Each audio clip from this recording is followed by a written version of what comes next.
조갑제 TV 시청자 여러분 안녕하십니까. 2020년 9월 21일 정오를 넘었습니다. 김정은과 핵무기를 바라보는 시각이 극에서 극입니다. 한쪽은 그것은 체제 유지용이다. 체제 유지용이다. 체제만 보장해주면은 핵무기 포기할 것이다. 한쪽은 반대다. 절대로 핵 포기할 수가 없다. 왜냐? 통일용이기 때문이다. 적화 통일용. 저거하고 남한의 종북 세력을 결합시켜서 하나는 전략적 무기고 하나는 정치적 무기인데 요걸 결합시키면은 그리고 핵 가지고 장난을 쳐가지고 한미동맹, 한일 관계까지 약화시켜서 한국을 고립시킨 다음에 결정적 계기에 적화 통일을 기도할 것이다. 뭐 이런 두 가지 상반된 시각이 있습니다. 이건 또 북한의 잠재력을 평가하는 데 있어서도 극과 극입니다. 한쪽은 국정원 한 전문가의 이야기를 빌리면은 북한 노동당 정권은 골다공증 환자다. 겉으로는 아주 강하게 보이지만은 외부 충격을 세게 받으면은 와르르 무너진다. 라는 시각이 있는가 하면은 김정은을 얕보면 안 된다. 북한 노동당 정권은 그게 일종의 운명 공동체다. 특히 김정은이 죽거나 실각하면은 같이 피해를 보는 사람들이 아마도 수백만 원 될 것이다. 넓게 보면 평양 사람들 그리고 노동당 핵심 간부들 수백만이 된다. 이 사람들이 김정은과 운명 공동체다. 이런 사람들은 또 김정은이 설사 암살을 당한다든지 해도 다음에 들어설 정권이 절대로 핵 폐기하지 않는다. 적화 전략 포기하지 않는다. 그러면 어떻게 될 것이냐? 시간이 걸린다. 이런 시각입니다. 그러니까 아주 이게 북한을 바라보는 관점에 따라서 극과 극입니다. 그런데 지금부터 이제 저의 생각을 말씀드리겠습니다. 최근에 제가 여러분들에게 소개를 한 조지 F. 캐넌의 롱 텔레그램 1946년 2월 22일에 소련 주재 미국 대리대사 자격으로서 국무부에 보고한 내용, 그것은 스탈린주의의 소련이 어떤 행태를 보일 것이냐, 거기에 미국은 어떻게 대응해야 될 것이냐 하는 대전략을 담은 문서, 이걸 읽어보면서 문득 북한에도 이게 적용될 수 있겠구나 하는 힌트를 하나 얻었습니다. 어떤 점에서 힌트를 얻었느냐. 이 문서에서 조지 F. 캐넌은 스탈린을 분석을 합니다. 스탈린을 분석을 하면서 히틀러 정도로 위험한 사람은 아니다라고 합니다. 이게 아주 흥미로운 관점입니다. 히틀러는 어떤 자냐. 히틀러는 자기의 목표가 있습니다. 그리고 모험을 합니다. 그 목표를 향해서 돌진하는데 모험을 해요. 모험을. 어떤 모험을 했느냐. 1936년에는 라인란트의 군대를 보내가지고 프랑스를 아주 우습게 만들고 38년에는 오스트리아를 합병하고 그 다음에 넥친 김에 체코슬로바키아를 합병을 하고 그 다음에 39년에는 폴란드까지 먹으려고 했더니 여기서 브레이크를 걸려가지고 전쟁으로 나갑니다. 그런데 프랑스를 6주 만에 불복시킨 다음에 영국을 폭격을 하는데 영국이 해군력으로 지키니까 그게 이루어지지 않는 상태에서, 아직 영국과의 전쟁이 끝나지 않는 상태에서 1941년 6월 22일에는 세계 전사상 최대 규모의 병력을 동원해가지고 한 300만 명을 동원해가지고 수백 개 사단으로 소련을 침공합니다. 이게 다 계산이 안 되는 거예요. 그것은 히틀러의 머릿속에 있는 어떤 계획을 실천하기 위한 일대 모험이었습니다. 그런데 스탈린은 그런 짓은 안 했다 이겁니다. 스탈린은 사실은 스탈린의 이 전략을 쭉 훑어보면은 크게 모험한 게 없어요. 모험이라는 것은 뭡니까? 분리하는 걸 각오하고 운을 믿고 한번 해보는 거죠. 근데 거기서 실패하면은 독일처럼 저렇게 비참한 결과를 만들고, 일본도 모험을 했죠. 그 강한 미국을 때리는 진주만 공습. 그런데 스탈린은 그런 모험을 한 적이 없습니다. 다만 스탈린이 밀어가지고 김일성이가 한번 6.25 남침이라는 모험을 했다가 실패했죠. 그러면서 이렇게 이야기합니다.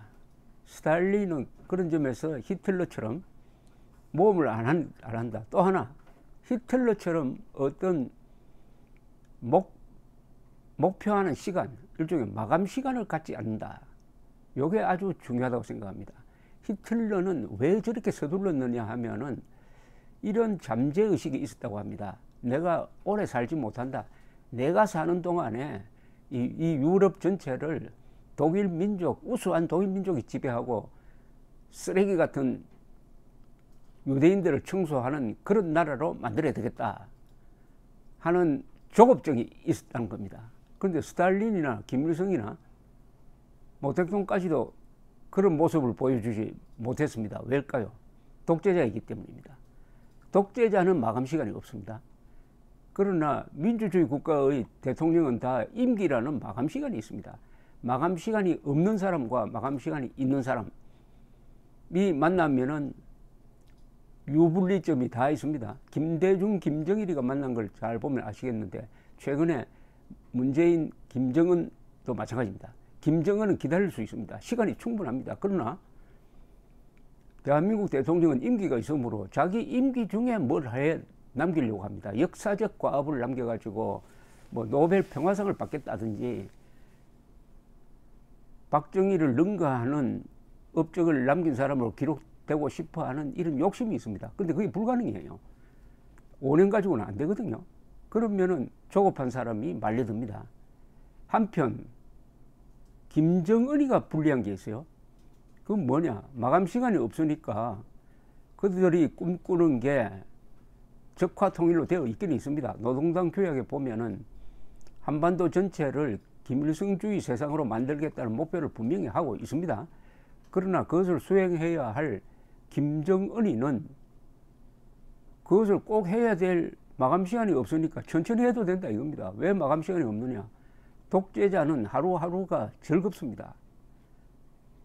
즐거운 생활을 희생해가면서 적화 통일을 위해서 무력 도발을 했다가 자기 할아버지처럼 그렇게 되지 않을까 하는 생각이 없을 수 없죠.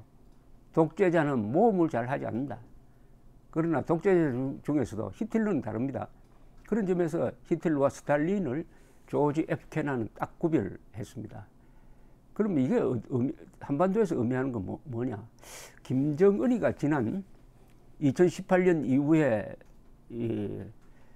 문재인, 트럼프 등등과 만나서 보여준 행태를 자세히 들여다보면은 뭔가 행동하는 게 굉장히 느립니다. 느려. 당장 뭘 하겠다는 이런 게 없어요. 한번 보십시오. 하노이 회담 결렬된 게 2019년 2월 말이었지 않습니까? 그 뒤로 미국을 상대로 뭘 해보겠다는 카드가 별로 나오지 않아요. 그러니까 시간을 벌고 있습니다. 시간을. 어떻게 보면 시간을 죽이고 있어요. 그 시간이 김정은한테 유리하면 시간을 버는 거고 불리하면 시간을 죽이는 건데, 김정은이 이렇게 생각하겠죠. 이런 식으로 질질 끌고 가면서 내 정권을 계속 유지하면 된다. 정권 유지하는 그 기간 동안에 보기 싫은 사람은 감옥에 보내고 죽이고, 또 봐줄 사람이 있으면은 뭐 듬뿍 선물도 주고, 그리고 하루하루가 아부분자들에 둘러싸여서 사니까 얼마나 기분 좋겠습니까? 독재자의 하루하루는, 그러니까 히틀러처럼 목표를 정한 독재자 말고 스탈린이나 김일성이나 김정일이나 김정은의 하루하루는 그렇게 즐거울 수가 없습니다. 그걸 포기하면서까지 핵무기를 쓰고 모험을 하겠느냐? 조지 F 케넌의 원리에 따르면 안 한다는 겁니다. 그러니까 그것을 보고 우리가 대응 전략을 세워야 된다. 조지 F 케넌은 어떤 전략이냐? 시간이 우리 편이라는 겁니다. 시간이 소련 편이 아니고 시간이 북한 편이 아니고 자유진영 편이다. 그리고 그러니까 소련이나 북한을 상대로 전쟁, 무력이란 수단을 써가지고 문제 해결하려고 하는 것은 반대다, 이런 이야기입니다. 무력을 협박, 압박 수단으로 쓰는 건 괜찮지만 진짜 무력을 쓰는 것은 안 된다는 거죠. 무력을 쓸 필요가 없다는 겁니다. 그것은 북한, 소련, 중국이 국지적으로는 무력을 쓰지만 진짜 전쟁을 위해서 무력을 쓸 정도의 체제는 되지 못한다. 북한도 마찬가지 아닐까요? 북한이 천안함, 폭침, 연평도 도발 정도는 하겠지만 전면전을 하겠습니까? 전면전은 두 가지죠. 하나는 재래식 군사력으로 전면전하는 건데 그거는 이미 게임이 안 됩니다. 그 다음에 핵무기를 쓰는 전면전은 핵무기 쓰는 순간, 북한이 핵무기를 쓰는 순간 서울이 날아갈지는 모르지만은 그 한 몇 시간 뒤에 평양도 날아가고 김정은도 죽는다는 것을 각오해야 되지 않겠습니까? 그 정도 모험을 할 필요가 김정은에게 있을까요? 한반도 전체를 통일을 해가지고 민족 통일 국가, 신라의 삼국 통일 이후에 두 번째로 민족 통일 국가를 만들었다는 그 이름을 남기기 위해서 자신의 모든 것을 거는 그런 모험을 하겠습니까? 저는 그걸 못한다고 봅니다. 다만 이제 남한의 이 문재인 정권이나 문재인 정권 다음에 아마 비슷한 정권이 나오면은 이 정권을 종속시키는, 이 정권을 마음대로 뜯어먹는 존재로 여기는 정도의 대남 전략은 구사할 수밖에 없을 것이고 그것은 상당히 효과가 있을 것이라고 생각하는데 여기에도 브레이크가 있습니다. 요게 대북 제재라는 브레이크입니다. 북한에 대해서 대한민국이 문재인 정권이 지난 4.27을 쓰는 이후에 2년 몇 개월 동안 참 기를 쓰고 도와주려고 했지만 안 됩니다. 왜 안 됩니까? 대북 제재가 UN 안보리 차원에서 진행되고 미국과 일본이 그 정책을 포기할 생각이 없습니다. 트럼프도, 김정은에게 가장 약했던 트럼프도 대북 제재는 해제하지 않았습니다. 다음에 바이든이 되든 트럼프가 다시 한번 되든 대북 제재를 해제할 가능성은 없어 보이고, 그렇다면은 문재인 정권이 북한을 돕는 것은 아주 한시적이고 한계적이라는 이야기죠. 이걸 무엇보다도 김정은이가 잘 알고 있습니다. 그래서 김정은이가 문재인 정권과 상대하지 않고 트럼프와 해결하겠다는 것은 트럼프가 대북 제재 완화를 해주어야 거기에 보수적으로 따라가는 식으로 해가지고 문재인 정권이 북한을 마음 놓고 도울 수 있다. 큰 문제를 먼저 풀겠다 하는 전략은 나름대로 합리적이라고 생각을 합니다. 자, 그러면은 모험을 하지 않는다. 전쟁이라는 모험을 하지 않는다. 그리고 전쟁에 준하는 큰 도발은 삼가할 것이다. 그리고 핵무기는 우선 쓸 수가 없다. 다만 요 가지 또 다른 하나가 있습니다. 김정은이가 미칠 경우입니다. 김정은이가 미칠 경우에는 북한에 말릴 사람이 없어요. 요거는 아주 변수로서는 확률이 낮다고 그러더라도 아주 위험한 겁니다. 김정은이가 미쳐가지고 발사포탄을 누르려고 할 때 그 옆에서 말리다가는 장성대 꼴이 안 나겠습니까? 문제는 김정은이는 발사포탄을 누를 수가 있는데 말릴 방법이 없는데 남한에는 또 막을 방법이 없다는 겁니다. 요게 결합이 되면은 확률상으로는 낮더라도 그것은 굉장한 위기죠. 거기에 대비하려면은 한국은 우선 한미동맹을 강화해가지고 핵우산을 확실하게 하는 것이고, 그래도 핵우산이 막지 못할 경우를 대비를 해가지고 적어도 수도권에서는 왜 수도권이냐면 북한이 핵무기를 쏘면은 도시를 향해서 쏘지 농촌을 향해서 쏘지 않거든요. 수도권에서는 핵 민방위 훈련을 아주 철저하게 해야 합니다. 요새 지진 대비 훈련을 하면서도 지진보다 훨씬 더 가능성이 높은 핵무기 대비 훈련은 국민이 불안하게 생각한다고는 명분으로 안 하고 있습니다. 그 다음에 시간이 우리 편이라면 조지 F. 케넌의 이야기대로 북한 정권과 북한 주민을 분리해가지고 북한 주민을 변화시키는 노력을 계속해야 된다. 북한 주민들의 인권 문제를 우리가 국제사회에서 대변해주고, 그리고 무엇보다도 우리 국민들을 교육을 해가지고 이 남북 문제나 통일 문제에 대해서 국민들이 상당한 지식을 갖도록, 분별력을 갖도록 해야 된다. 이것은 정부가 해야 됩니다. 언론에게 맡기면 안 됩니다. 조지 F. 케넌의 이야기입니다. 국가 주도로서 우리가 가지고 있는 가장 큰 문제, 우리 세대의 가장 큰 명제인 자유통일 문제, 부수적으로 북한의 실상, 그리고 대한민국이 어떻게 대비할 거냐 하는 교육을 해야 된다. 왜냐하면 민주정부에서 모든 정책은 국민 여론을 따라가게 되어 있습니다. 그런데 국민 여론이 건전하면은 정책도 건전하게 되는 거죠. 조지 F. 케넌이 또 한 이야기는 소련에 대응하는 미국의 능력이 우월하다 하는 자신감을 가져야 된다. 역사가 우리 편이고 국력이 모든 면에서 우리가 우월하다 하는 자신감을 계속 불어넣어야 한다. 북한과 대결할 때도 너무 패배주의적으로 나가지 말고 우리가 우월하다. 그래도 우리가 우월하다. 북한이 우월한 건 하나, 핵무기 하나 갖고 있는데 한미동맹만 확실하면은 그것보다 수십 배, 수백 배의 핵 능력을 우리가 이용할 수 있다. 그거 너무 겁내지 말자 하는 이런 자신감을 심어줘야 된다. 이게 다 국민교육입니다. 국민교육. 물론 문재인 정권이나 앞에 노무현, 김대중 정권은 완전히 반대로 갔고 이명박, 박근혜 정부도 이 점에서는 소홀했습니다. 국민들에게 알려야 된다. 여기서 링컨의 이야기가 생각납니다. 링컨은 이렇게 이야기를 했습니다. 국민들이 진실을 알게 되면 올바르게 행동한다는 것을 믿어야 한다. 문제는 진실을 알리는 것이다. 우리 국민들이 남북관계, 북한의 사정, 우리의 취약점, 그리고 장점, 우리가 이룩한 대한민국 문명 70년이 얼마나 위대하느냐에 대한 자부심 등등 이 역사적 진실을 알도록 하는 것이 지도자의 가장 큰 임무다.